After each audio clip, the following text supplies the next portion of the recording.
Assalamualaikum warahmatullahi wabarakatuh. Para pemirsa, ini bercerita tentang Yusuf Mansur ini tidak bisa habis dalam rekaman atau episode yang pendek. Tapi karena waktu yang tidak mungkin kita berbicara panjang lebar sekali waktu, maka ini sengaja kita penggal-penggal. Ini cerita Yusuf Mansur. Sebenarnya dapat kita simpulkan Yusuf Mansur itu tidak cinta Allah dan cinta Rasul. Tidak dalam rangka taat kepada Allah, taat kepada Rasul, tapi dia tuh cinta uang. Itu kesimpulan yang bisa kita berikan dalam mengomentari Yusuf Mansur. Maka setiap ceramah, setiap orasi, setiap narasi Yusuf Mansur pasti ujungnya uang. Uang gitu. Adapun nanti bahasa-bahasanya itu ya katanya ngajak orang membuat diksi baru dalam sedekah, mengajari masyarakat bisnis dan segala macam. Tapi setelah 20 tahun lebih mereka berkiprah, yang berbisnis itu hanya Yusuf Mansur. Sementara pengikut-pengikutnya itu dibiarkan terlantar, dibiarkan teraniaya, ya dalam keadaan terzalimi, menderita, dan dia nggak peduli. Gitu. Sebenarnya kalau dalam argumen dari Al-Quran itu, dalam kecintaan kepada Allah dan Rasul itu bisa kita lihat misalnya dalam surat Ali Imran ayat 31 dan 32. Bunyi begini, Qul in kuntum tuhibbunallaha fattabi'uni yuhibbukumullah wa yaghfir lakum dzunubakum wallahu ghafurur rahim. Qul atiullaha war rasul fa in tawallau jika kalian melanggar gitu. Fa in tawallau fa innallaha la yuhibbul kafirin. Jadi ayat itu, Qul in kuntum tuhibbunallaha fattabi'uni. Kalau kalian memang cinta kepada Allah, fattabi'uni kata Rasulullah, ikutilah aku. Ya, kalau kalian cinta kepada Allah, fattabi'uni. Jangan kamu jual aku gitu. Nah, sekarang Yusuf Mansur cerita salawat itu untuk cari duit. Dia tidak lagi mengajarkan orang bagaimana dekat kepada Allah, mengikuti ajaran yang dibawa oleh Rasulullah. Tapi semua itu diolah sedemikian rupa dengan retorika yang sangat meyakinkan. Itu ujung-ujungnya duit gitu. Misalnya salawat itu bagi Yusuf Mansur adalah sarana untuk mendapatkan uang, bukan dalam rangka keimanannya, bukan dalam rangka dia berterima kasih mendoakan Rasulullah karena telah memberi hidayahnya kepada Islam, bukan itu. Karena itu setiap saat cerita-cerita itu ini sudah aneh doa ini gitu. Malah kalau kita tidak hati-hati gitu, kalau tidak dikonter, itu masyarakat bisa menjadi pencuri. Jadi mengikuti cerita Yusuf Mansur artinya menjadi pencuri. Kan ngeri sekali tuh Islam kalau seperti itu. Kemudian kata Yusuf Mansur, pokoknya sedekah aja deh, sudah tuh biarkan Allah bekerja. Sedekah, doa, biarkan Allah bekerja. Jadi malah dia tuh berani-berani memerintah Tuhan gitu. Coba. Dia ingin menjadikan Tuhan sebagai budak nafsunya. Budak cintanya kepada duniawi, dia ingin menjadikan Tuhan itu sebagai budaknya. Biarkan Tuhan bekerja, Tuhan akan memberi kepada kita. Gitu. Itu nggak mungkin. Gitu. Jadi Yusuf Mansur itu sebenarnya tidak ada tuh kecintaannya kepada Islam. Dia hanya menggunakan Islam sebagai sarana untuk mendapatkan uang. Seperti dia sebut berkali-kali itu, dia masa lalunya itu sangat takut kembali kepada dunia miskin.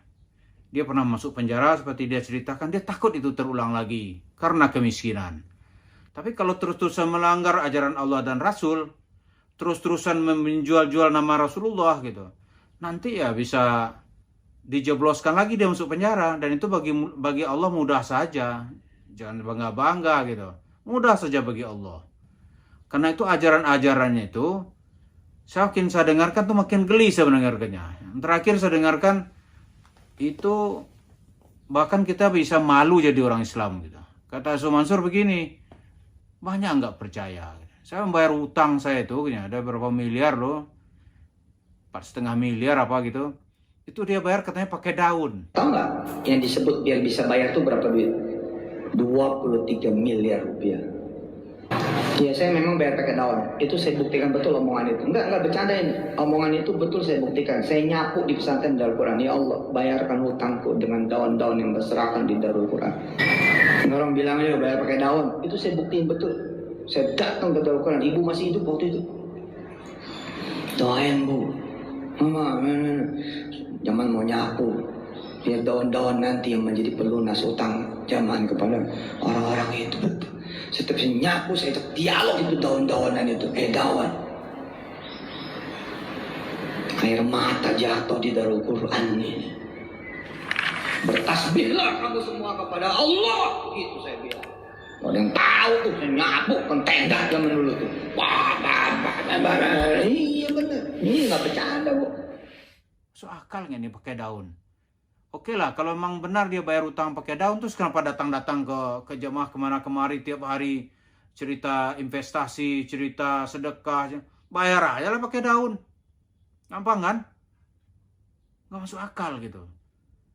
Aneh selawatin pesawat kecil ini nanti jadi aneh gratis nih pesawat seumur hidup, nggak bayar. Masuk ke mall baca selawat nggak bayar. Kalau jemaahnya salah paham nanti itu jadi pencuri.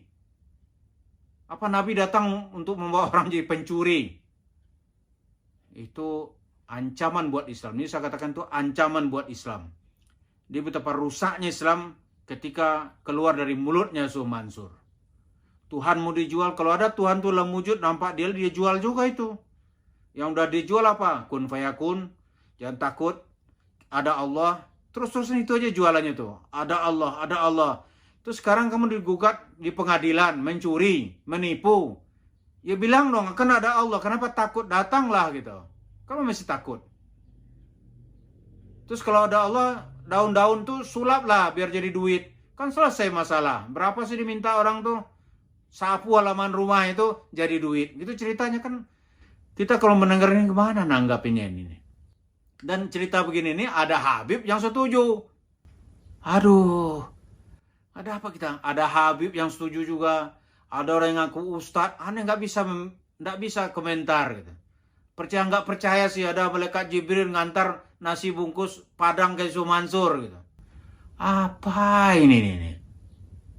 Coba apa ini? Ajaran agama apa ini gini-gini aneh? Coba aja kalau itu datang aja lah ke bank gitu. Itu datang malaikat membutakan semua teller gitu. Ambil uangnya kan selesai masalah itu tuh. Terus bayarilah uang orang ini, bayar orang berinvestasi sedikit. Nggak ada seberapa dengan harta sedekah yang harus mengumpulkan Su Mansur. Orang minta. Dia nggak mau kembaliin. Itu kan bohong dia berarti itu. Nggak benar itu dia cerita daun jadi duit. Alah, wah akbar. Kalau mengajarin Islam begitu, nggak perlu Nabi Muhammad tuh nahan lapar. Nggak perlu sahabat-sahabat tuh kelaparan. Dia untuk mendapatkan rezeki dia bekerja. Lihat aja yang datang ke Madinah, yang hijrah dari Makkah ke Madinah. Kerja semua. Nggak ada itu doa di masjid, doa dapat duit. Nggak ada ajarannya. Itu bukan ajaran Islam. Bukan ajaran Islam. Jadi Su Mansur ini ingin menjual Tuhan. Ingin menjual Nabi Muhammad. Bukan karena dia cinta kepada Allah atau cinta kepada Rasulullah. Bukan.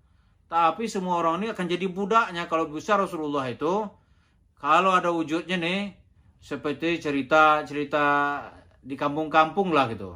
Cerita babi ngepet atau cerita tuyul. Kalau Rasulullah tuh bisa jadi tuyul Su Mansur, kan dia suruh-suruh tuh ambil duit. Rasulullah Muhammad ambil duit dulu. Babi ngepet ambil duit, begitu. Terus sekarang apa orang ini kita melihat memuliakan Rasulullah gitu? Tidak. Dan juga ada Habib-Habib yang sekarang sudah ikut-ikutan. Dan itu juga mohon maaf gitu. Habib itu juga akan kita gugat kualitas keilmuannya. Ini mohon maaf gitu.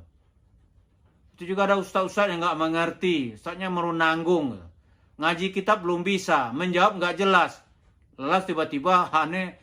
Nggak bisa, masih mungkin aja tuh malaikat Jibril yang datang ngantarin nasi bungkus Padang kepada Su Mansur.